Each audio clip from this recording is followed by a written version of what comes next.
Where did we learn the lessons of failure in our lives? They're not good lessons for most of us with ADHD. Like, they're lame lessons. They're lousy and they're full of shame.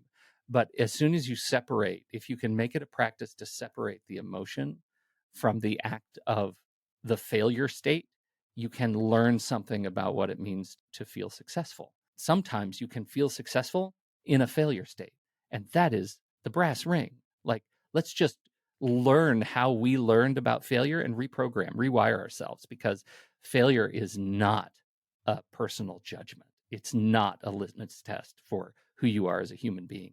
It's just an objective point in time. Welcome to Successful with ADHD. I'm Brooke Schnittman. Let's get started. Hi, everyone. Welcome back to Successful with ADHD. Today, I have two friends and colleagues, Pete Wright and Nikki Kinzer, here with me today. And Nikki and Pete just debuted their new book, Unapologetically ADHD. And if you haven't checked it out, go do it. It has so many amazing tools. We'll get into it in just a little bit. But Nikki, a little bit about her. She's a professional certified ADHD coach through ICF, the gold standard. She's been coaching adults with ADHD since 2010 and has built a business around supporting the ADHD community through coaching, teaching, and podcasting. And she lives with her husband, Brad, not Pete, in Springfield, Oregon. Pete was diagnosed with ADHD when he was 28. And he's spent the better part of his life since then studying and podcasting about his lived ADHD experience. He's a professional podcaster and co-founder of the TruStory FM podcast network. He's also a former journalist, educator, and public relations executive and lives with his wife, Kyra, in Portland, Oregon. Very warm welcome to both of you. It's so nice to see you guys again. I had the pleasure of being on your podcast as well. And you guys are so much fun and you've been doing this for so long. You know, you are one of the original ADHD podcasters. I would just love to know from both of you, you've accomplished so much with coaching and authoring and podcasting. How do you maintain that momentum with ADHD? Do you know, I'll just say, just to start, before Nikki tells, my tells side of the story. There is something just a little bit magical when a partnership involves someone who lives with ADHD and an ADHD coach. Like, there is a certain level of implicit understanding that happens to keep the trains on the tracks. For sure. Yeah. Well, and when we started podcasting, I didn't even know what a podcast was. So the whole thing came about when I was a professional organizer and somebody had asked me if I wanted to do a once a week radio show around organizing your home. And it was a local radio show. And Pete at the time, Pete's been with me in my business since day one. And so I call him and I'm like, this opportunity has come up. What do you think? Is it something that I should do? And what are your thoughts? And he's like, well, I wouldn't do a once a week radio show. I would do a podcast. Like, let's do a podcast. And I'm like, what is a podcast? And for a long time, I really only thought it went into our website. And the only way you could hear it is if you went to the website. Like, I didn't realize that like anyone that had iTunes could listen to this. Right. Sure. Or I don't know if I would have done it. I don't know. But it started off very organically, not even really understanding what it was. I do actually I have this frozen picture in my memory of Nikki on camera when I told her that we had listeners from around the world who were listening. I mean, our reach was just so much broader than any local Oregon radio station could have ever given us. And there's that look of shock. Like when she says, I don't know that I would have done it. Like, that's legit. Like there is a real sort of reticence for, how broad the reach actually was. It took us some getting used to figure out, like, how do we want to do this? How do we want to portray ourselves on a podcast now for, almost, I don't know, 650 episodes, 700 episodes, something like that. We're cruising up toward. Amazing. So you both have ADHD. I do not. Oh, you do not? Okay. Nope. So that helps, I guess, in a partnership. That sort of answers part of your question. Okay. Not to say that if you both had ADHD that it wouldn't work, but Right. I'm sure that helps in the organization and the executive piece of maintaining the podcast and writing the book. But how does, talk to me a little bit more. So I don't know the backstory. You said, Pete, Nikki being an ADHD coach, that helped in keeping the podcast going, even though, Pete, you were the one who had the confidence in making it happen and getting it started. Well, and I had been podcasting for a while. Like my first show went live while we were still trying to figure out what to call it. Right. It was very much what is a podcast, right? We were still trying to figure out what the word was that defined what we do. And so I already had kind of a bent toward independent audio publishing. And that started in the early 2000s. And I was also a former journalist. And so it made it easier. Like I'd had lots of on-camera experience. It made it easier for me to say effortlessly, let's just do this thing. Right. To anyone, like, come on, let's just make a podcast. I love making podcasts. And so by the time we started the organizing podcast, taking control of the organizing podcast, and those episodes are still alive on our website, but they're not in the ADHD podcast feed anymore because they changed right around episode 160 something. Nikki comes to me and says, I really love the people I love helping the most are people who live with ADHD. And she did not know at the time that I had ADHD, right? She did not know that. We had never talked about it. And so I was an enthusiastic participant in making a brand change on that show because I wanted to continue to learn about myself. And I had no idea that she was working with ADHD clients. So it was so smooth. A pretty special, smooth transition. Yeah. It really was. And that's sort of when I rebranded my business, because it was Take Control Organizing.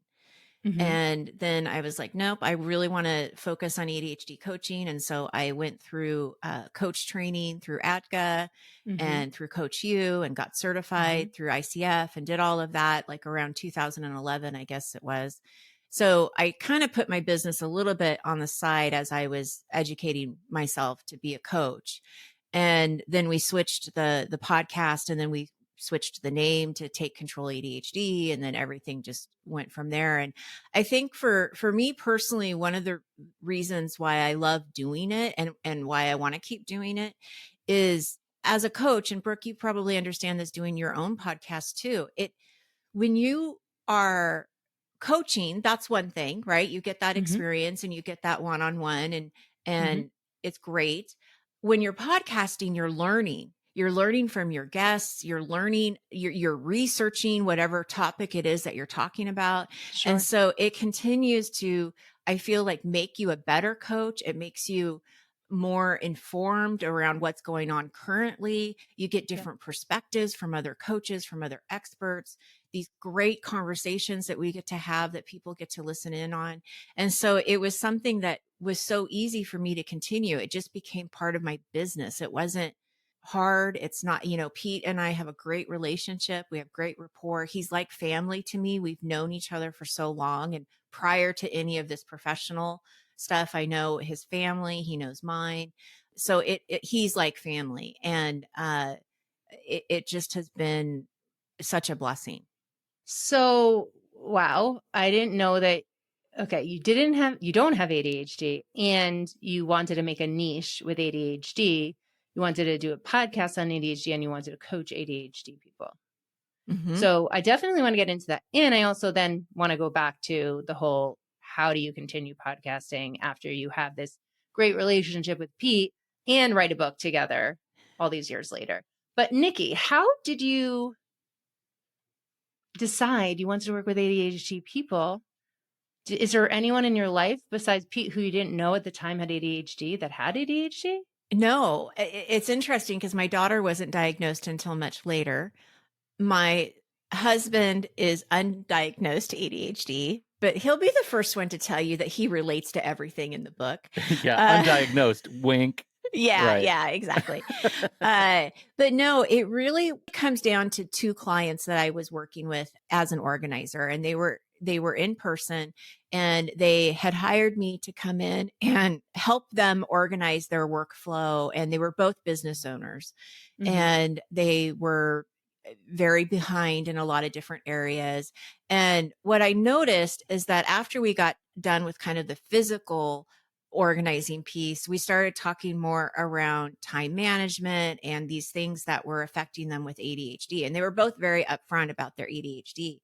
It was those relationships, honestly, that I was like, I love this work. I love working with them. I love learning about how they're thinking. And even though organizing is still a big part of my business because I did it for so long, there was something just really magical about that relationship that I was like, this is it. This is what I want to, this is where I want to go.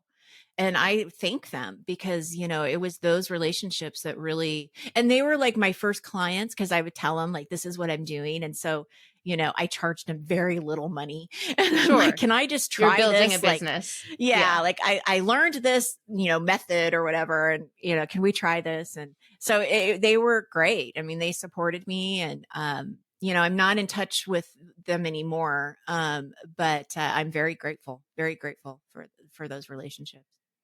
And what I find interesting is that you have gravitated to people with ADHD. Like, you didn't know Pete had it. You didn't know your husband was undiagnosed, and you didn't know your daughter was going to have it. So clearly this is part of your world. So it makes sense that you have an interest in helping people with ADHD. Absolutely. And then when my daughter when she was diagnosed, that opened up a different perspective, you know, than I had before. It's been a really interesting journey to travel with her, because now she's going into her freshman year in college, and, you know, there's a lot of prep that we need to do to get her ready. And so I feel grateful that I do have the understanding. And if in our podcast and doing shows like yours, and when we're at the conference and we're talking about ADHD, I hope that, you know, we spread that message to other parents and people that live with ADHD to have that compassion and more understanding of why these things are so hard and why they struggle, and be supportive and work with them, and not, you know, hound them all the time of why didn't you do this, or this is the deadline, or whatever it might be. Yeah. And I think you make that clear in your book too. Here are some strategies, but like, do not shame people, because our brain works differently, and these strategies might work for your ADHD because of this, and it might not work for your ADHD because of this. And Pete, I'm curious from your perspective as someone who knew he had ADHD, working with a professional organizer at the time who did not have ADHD, what that was like for you. Well, so I'm a nerd for storables. Like, I low-key love storage supplies and organizing stuff. Like when God, I get the chills just kind of thinking about it. Like, my office closet needs some work right now. And I know there's going to be a day where I take the doors off and I just go to town on this thing. And I get bins and cable ties, and I just, oh God, you guys, it's so exciting to imagine a day of unfettered access to just like putting things together, because that's like, I won't eat. And I know it's coming and it's going to be amazing, and then it'll end. So I always knew that I had that one of my areas of hyperfocus, like triggering areas of hyperfocus, was in organizing. So it was super easy for me to imagine, you know, working with Nikki and helping her get an organizing business started. It was kismet that it ended up being an ADHD, you know, planning, organizing, support organization, because that just sort of feeds all of those beasts. It feeds everything.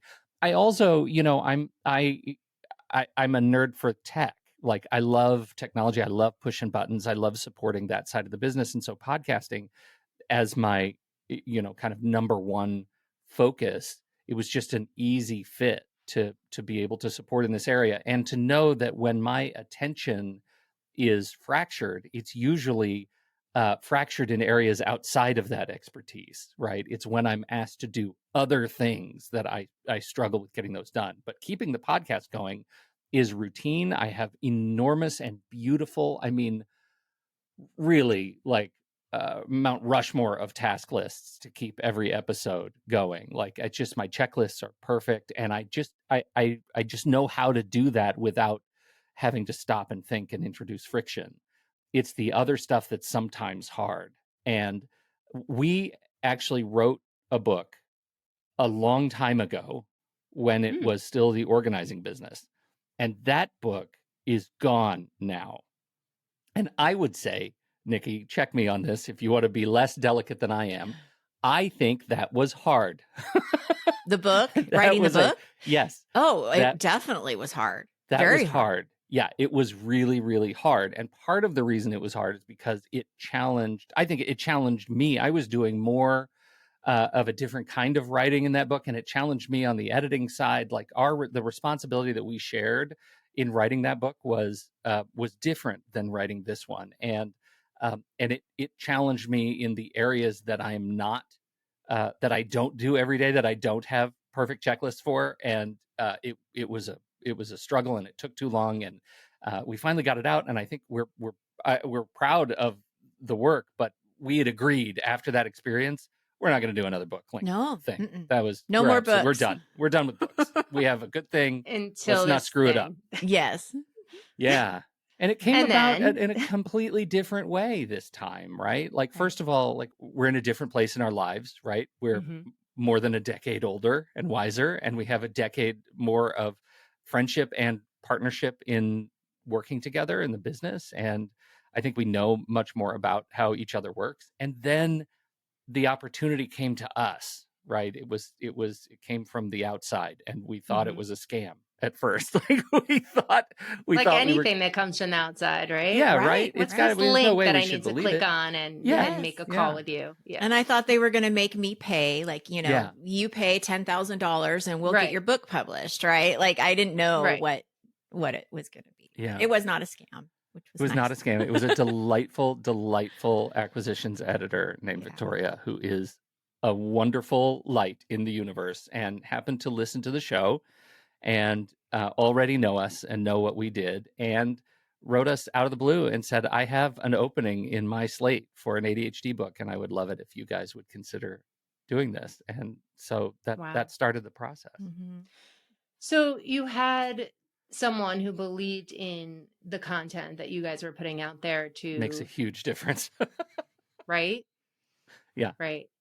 But I'm curious. So you have known each other for a while. The first book had its, hiccups. It had friction, as you mentioned, Pete. And this one, less friction. Besides knowing each other more, why would you say there's less friction? I think from my point of view is I think that when he said we know how we work, I think is key, because we knew when we were thinking about how this book was going to be written, we wanted it to be similar to the podcast. So we knew that the method part of it, the framework, the teaching of it was going to be coming from me and coming from my membership that I have around planning. And I knew I wanted us to write something around systems, because that is something that we excel at, right? I mean, he's got the tech side and the living experience. And I've worked with hundreds of clients around planning and building their systems. So I knew it had to be something around that. It felt natural for him to have these essays put into the book in each chapter, just like we do on the show. Like, here's the how-to, and then here's Pete, talking about his experience and doing it in a way that is creative and interesting. And, he's such a great writer. It felt really good once we started kind of seeing it together. Like, okay, he wrote this essay about ADHD, the time zone. This fits perfect because I can talk about what it is, and then he can talk about this is what it's like to live in it. Yeah. And, and offer that inspiration and really good gold nuggets in his pieces too. So it just felt like We knew we wanted it to be like the podcast, and it just started working that way so smoothly. We worked really, really well together. Like there was never any arguments. There was never any, oh, I think this should be in here or whatever. I mean, it was just really smooth. There was plenty of talking each other off particular ledges of one sort or another, right? For sure. But never Yeah. at each other. I think the other thing that's different, and this is a thing that has come from the years of working together, is we have, I think, exemplary boundaries. Like we knew going into the conversation what we were going to do and what we were not going to do. And we knew the things that were lines in the, in the sand. We knew what if the publisher was like, well, you have to do this. We knew that might be a line in the sand that we were like, this isn't worth it to us. There's less value for us doing this together. And we just navigated those boundaries about responsibilities and deadlines and the things that would have and could have broken a book project, co-authorship relationship. We navigate those well because we have, decades of actually navigating boundaries together. I love that. That's a key lesson for me to like say that out loud is I think really important for the ADHD side of me, that like we have learned something about each other and about working and about how, my brain relates to relationships. Boundaries, huge.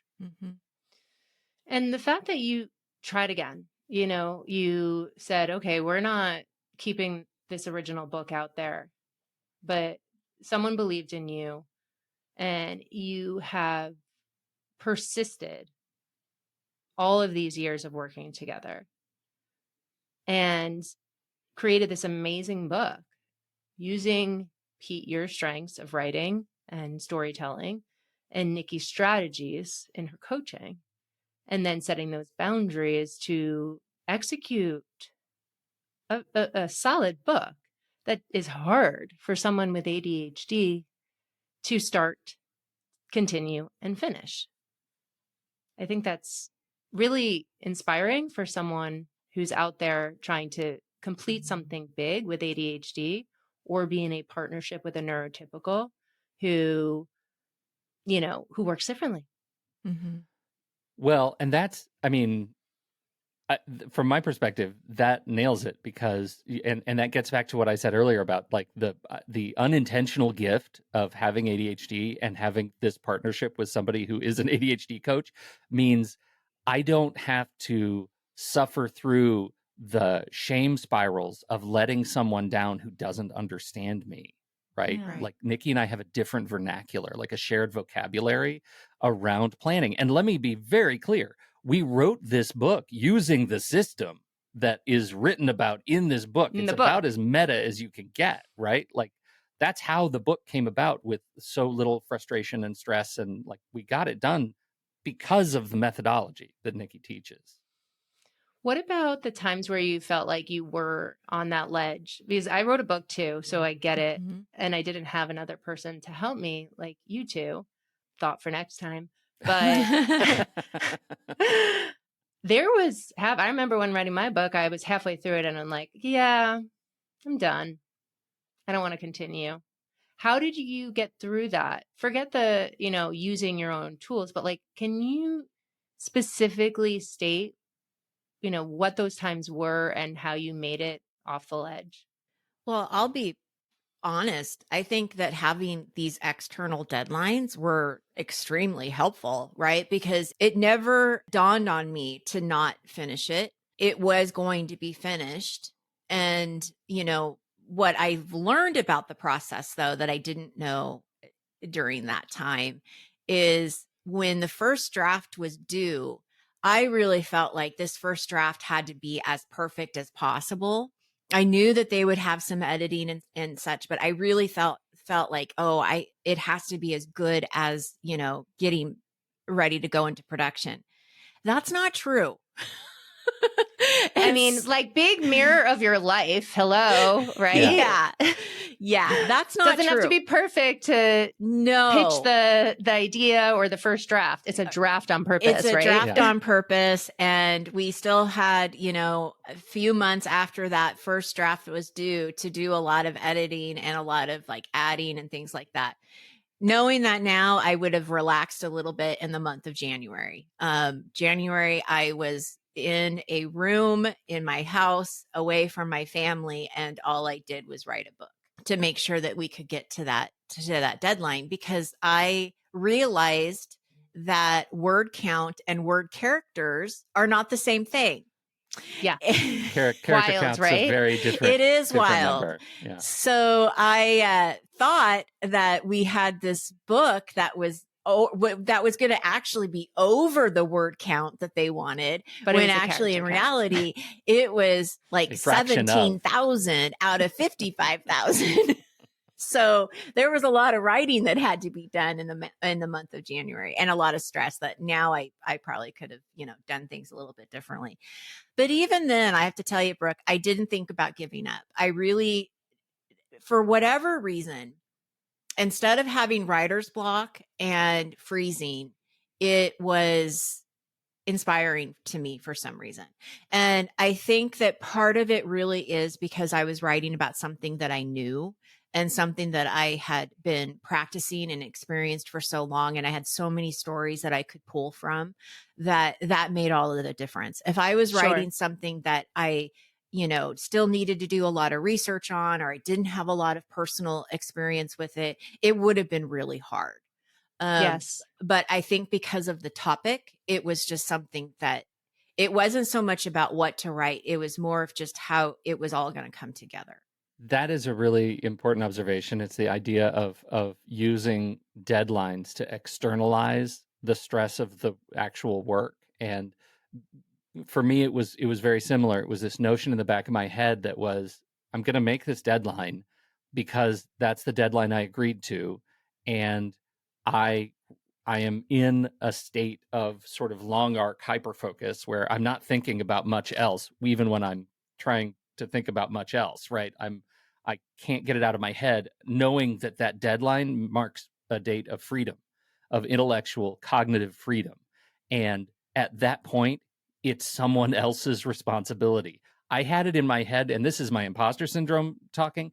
In my head, I was like, the stakes are so low because I am pretty sure our first editor is going to say, this is terrible. We're not publishing this book. And as soon as I had set that as the bar, I was like, this is easy. I'll just bang out another chapter. Like, we're going to be fine because they'll probably hate it. You had no attachment. Yeah. And weirdly, that helped us get it done. Like having that mindset of they could hate it. As long as I was comfortable with they could hate it, it was pretty easy to kind of write a thing that told the importance of my story. If they didn't like it, it's not for them. It was for me. It was an exercise that documented parts of my lived experience. And, people use the term, I think, a lot, the work of your life. Like, I'm producing the work of my life. In the scope of books, it's like, Norman Mailer's The Naked and the Dead is the work of his life, right? It's the thing that made the biggest impact. The other way to interpret the work of your life is doing the work of that captures the work that you do every day in your life. And that's, Nikki and I spend a lot of time thinking about ADHD. That's our life. This represents the work of our life. And I think that represents the people who are going to be reading it too. Yeah, that's amazing. Thank you for talking about like boundaries and external deadlines and not being attached to the outcome and doing it for you, not for other people. I think with the experience that you both have as, being coached, talking to all these experts, being in the field for so long, the lived experience that you're able to do these things. But for the layperson listening, what are like some strategies that you would say that you followed from your book that you share with people that could help someone execute a big project or including a book? Well, I'll start, Pete. Sure. As my ADHD coach has just come on. My hat is on now. One of the reasons that we named the book Unapologetically ADHD, and Brooke, I'm sure you see this every single day, is so many people with ADHD are always saying they're sorry. And they're always trying to make up for however they think their ADHD is impacting them. Sure. And I think that the biggest thing that I would say to someone who is looking to do a big project or something like writing a book is really understand how your ADHD impacts you. And once you have a better idea of that, then work with it and partner with it. And so if your deadline is not reasonable to you, then ask for it to be extended. If you need more time on a chapter, then ask for that more time instead of trying to just get it done or try to do an all-nighter or, whatever it is that you're working on to please somebody else. Get those accommodations for yourself and advocate for yourself, because everybody does do things differently. And we all process differently. And sometimes if we have a big project, we need help to break that down. So ask for that help and verbally process that with someone, so you're not doing it by yourself. So I would just say, really look at, learn about your ADHD, learn about where it impacts you, and then work with it, partner with it, and make the process enjoyable rather than it's something that you're always fighting and stressed about. I love the verbally processing thing. We're all like, so many ADHDers are verbal processors, right? So whether it be a friend or a coach or a mentor, or if you're just subvocalizing it yourself and knowing the right questions to ask yourself to get you to that next step, that's so helpful rather than jumping in without a plan, right? Knowing, what you need. Because while you were talking and saying, oh, well, you might need extended time on your chapters or on your project, that's all possible. But we know sometimes that actually works against us too. Exactly. So there you have to figure out, is it going to work against me or not? And this is where you have to be really truthful. And we've talked about this on our show before. Who am I lying to? Yeah. Right. And being honest about that for sure. And, and that's where all of these strategies can come in too, that you hear about, like body doubling, accountability. These things work. Time blocking, it works. And so, if you can find these strategies that help you get that work done and not necessarily rely just on yourself thinking, oh, I'll just do it tomorrow. Like, we know that's not enough. And so what do we do to set ourselves up for success? But we have to know how our ADHD impacts us to do that. 100%. So what you're saying is that someone can't just say, okay, I'm going to use all these time management strategies if they don't know how their brain works and operates with awareness. Right. Yeah. Yes. Okay.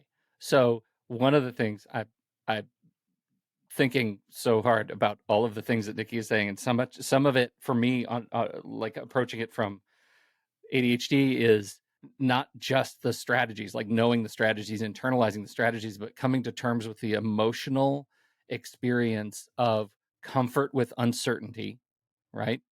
And the awareness of how your routines work in your daily life, and your routines crop up out of nowhere. I spent one of the things that was illuminating to me in the act of writing the book was, thinking hard about routines. I wrote like 2.5 pages on how I make tea in the morning. And you think, oh, that's boring, I'm not going to buy the book. Please, look at the book, because this was illuminating for me. Like, I documented this process of creating tea in the morning and went to the level of what brand of mug do I like to drink out of. I wanted to capture that because it allowed me to externalize something that had been internalized and learn something about how my brain works. And that was huge, because it also let me reflect on strategic use of friction. Sometimes with ADHD, I want to remove friction. When I'm capturing ideas, brainstorming, I need no friction in that process, right? I have to have it as seamless, because I'll get distracted between point A and C. I'll get distracted in B and never come back to the alphabet. But sometimes I have to introduce friction, right? I have to introduce friction to slow me the hell down, or else distraction will get in the way again. And so those things, understanding how my routines work at that level of intimacy, being able to talk about them and externalize what was internal, allows me to see where friction works for me and against me. And I on that point of uncertainty, I've got I went deep on understanding the budget of uncertainty. Like, how much room do I have in my life to make room for things that I don't understand. And sometimes I have to make decisions and I have to act when I don't understand everything, because that's life, that's humanity. And sometimes I have to introduce friction so I can slow down until I understand it to that level of comfort. And those things work together to give me sort of an emotional grounding that I don't think I was able to communicate until we sat down to write the book. That's amazing. The amount of executive function that goes into planning your tea. Yeah. No, seriously. yeah. Yes, it's huge. It's huge. It's Yeah. huge. And like, I didn't sit down and write that. I don't think I could have. I had my voice notes open and I recorded talking about it and describing every single thing that was happening that I touched as I was as I was making. It sounds so dumb. Like, I really No, it really does. no. But this was a huge it was hugely illuminating for me to be able to talk through this process and talk through everything, like the sensory experience of everything that I did in order to go through my morning routine. And that approaching everything we do with that is important to the work of our lives with that level of introspection, I think allows us to duck some of the executive functioning challenges that we live with, right? Some of the things that we can make routine that become unspoken. It is possible with ADHD to do that, and we do it all the time. We just don't think about it. So. Absolutely. I love that. And this, I mean, you basically took your internal brain and experience and put it on paper or audio and then paper, right? And with people with ADHD, we know that we have these big things that we get so ashamed of that we're not doing, right? We're so focused on the huge gap over the gain, or the huge leap over the small step. But when you talk about all those ta-das, right, and all of the executive function that goes into each one of your morning routine tasks or your night, your wind down routine at night, or even some of your day-to-day tasks for work and family, there are so many decisions and so many actions that take place that are routine, right? Mm-hmm. So if they are good routines and they're great habits and they're great thoughts that you have, keep those, be aware of them, and then habit stack on it, like you said. Yeah. But we need to give ourselves that credit, like you said, for the things that we think are small, but it really requires so much.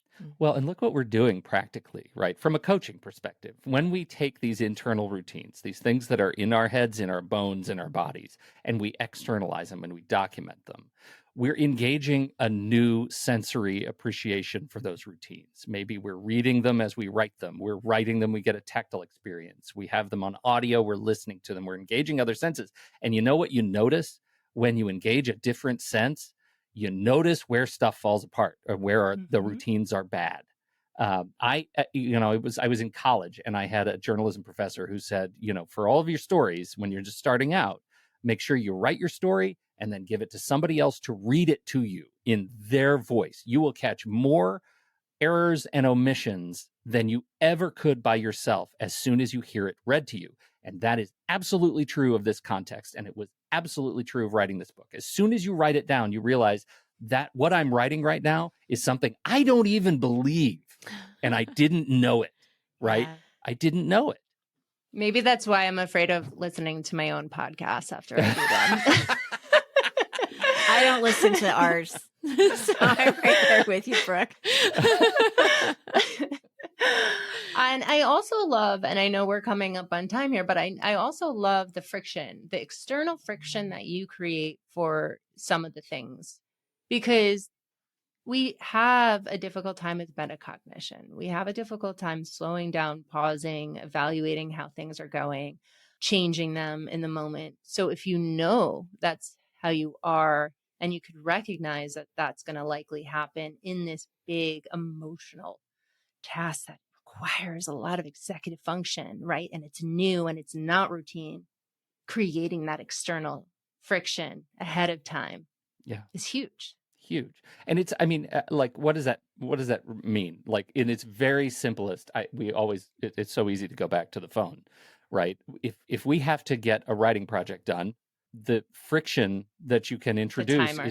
is well, it's a timer, but it's take your phone and put it in a different room, right? That's friction. You're introducing distance between you and a distraction, between you and Instagram. Who are we kidding? Right? Yeah. So think about the way that you do the work of your life, that you actually contribute to your business, to your home, to your independent entrepreneurship, and think about where those distractions come in and introduce friction by introducing space or time between you and those things. And that, I mean, that's what all of the apps, like the screen, the window locking apps, the things that hide your internet for a half hour, those are all methods to introduce friction, and they're incredibly important, right? Don't sleep on those, because they're really, really important in allowing you to get to the other side of a deadline. And I would even say, deadline or not, if you can go into, let's say you have an iPhone, right? Like right now, people who are listening, and look at all the notifications that come up programmed on your phone. Like I have them coming up on my computer right now. I don't know how to get them off, but like all the news notifications, all of the WhatsApp and the text message, what can you just immediately get rid of so it's not coming up to the top of your phone in life? There's thousands of distractions. Yes. And you have 60,000 thoughts on top of that. Right. Absolutely. Right. Absolutely. And there's a really careful balance too. Like I can remove all distractions in my office and make it a sensory deprivation chamber. And that's often worse. Like I need sometimes the secondary addressing friction is I have to introduce the sound of a coffee shop, right? I have to level up the baseline of noise, but not in such a way that I turn my full attention to it. So, you know, I like to work with my window open, but sometimes my window is right by our front door and people come to the front door. So I have to introduce friction by closing that off so I'm not disturbed. And those kinds of things are things that you don't think about, I don't think, to get back to the tea process until you talk it out and talk about, how do I do my job every day? How do I get out of bed every day? How do I wind down and go to bed every day at the level of detail to which you can really see points of problem? Yeah. Yeah. You can understand the executive functions and dysfunction of your brain and then know how to work with the weaknesses, right? And the strengths as well. For people who are like, I'm never going to be able to do that. Let me assure you, you will, because there's one thing our brain likes to do a lot, and that's talk about ourselves. Like we really like to talk about ourselves. If you turn on your phone and start talking about, how do I make my coffee in the morning? You got a half-hour material right there. Like, let alone at Type 5 next time you hit the stand-up stage. Like, you're going to be great. You're going to be fine. You can do it. Yeah, I love it. So, Pete and Nikki, what would be the number one thing in this conversation, or something you haven't mentioned, that you would recommend to people listening with ADHD to help them execute? Coach. This is going to sound so corny, and I'm so sorry. I do not mean to do this, but it's just the first thing that came to my mind is being unapologetically ADHD. That's it. You know, you are who you are, and you are worthy, and you deserve to be happy, and you deserve happiness and love and compassion. And shame is one of those things that just gets you into a deep, deep hole, and it's really hard to get out of. But we hope that, you know, what we do is shining a light for people to see that, no, it doesn't have to be that. You can get out of that hole and being who you are, and not apologizing for it. Love it. I think for me, I've been talking about it a lot because I'm a little bit obsessed with it, which is like reframing how we think about failure and what failure means. Like, where did we learn the lessons of failure in our lives? And it is like, of all the essays in the book, this is the one that appears in the book from me toward the end that is almost entirely untouched. Like, it came out at once in a rush after thinking a lot about how I learned the lessons of failure and what it means to fail. And they're not good lessons for most of us with ADHD. Like, they're lame lessons. They're lousy and they're full of shame. But as soon as you separate, if you can make it a practice to separate the emotion from the act of the failure state, you can learn something about what it means to feel successful. It doesn't, sometimes you can feel successful in a failure state. And that is the brass ring. Like, let's just learn how we learned about failure and rewire ourselves, because failure is not a personal judgment. It's not a litmus test for who you are as a human being. It's just an objective point in time. And let's move on from feeling like failures all the time. And I think that's the one for me is go through the process, learn how you learned about failure and what that says and what can you do to rewrite it. Well, that's a mic drop. So where can people find you if they want to get your book or listen to you, all the things? Well, you can get all of the information at takecontroladhd.com. Pete, where can you get the book and where can you hear the podcast? Okay. So the book, it's real easy. We've got lots of URLs. Really, takecontroladhd.com/ADHD book. That's where you can go get the book. And we've got links to all the stores. It's available in Amazon and Barnes & Noble and Apple Books and bookshop.org. Support your local bookseller. It's really fun. We Nikki and her husband came up and we all four of us went out to dinner and took pictures of ourselves next to the book on a bookshelf at our local bookstore. It's really, really fun. So cool. So support your local bookstore. And the podcast is where you get your podcast. It's called Taking Control, the ADHD podcast. And we'd be thrilled to share it with you. Awesome. And I'll put the links in the description. Thank you so much for coming on, Nikki and Pete. We need to have these conversations more often. I really love chatting with you both. Likewise. Thank you for having us. You're the best. It was a pleasure.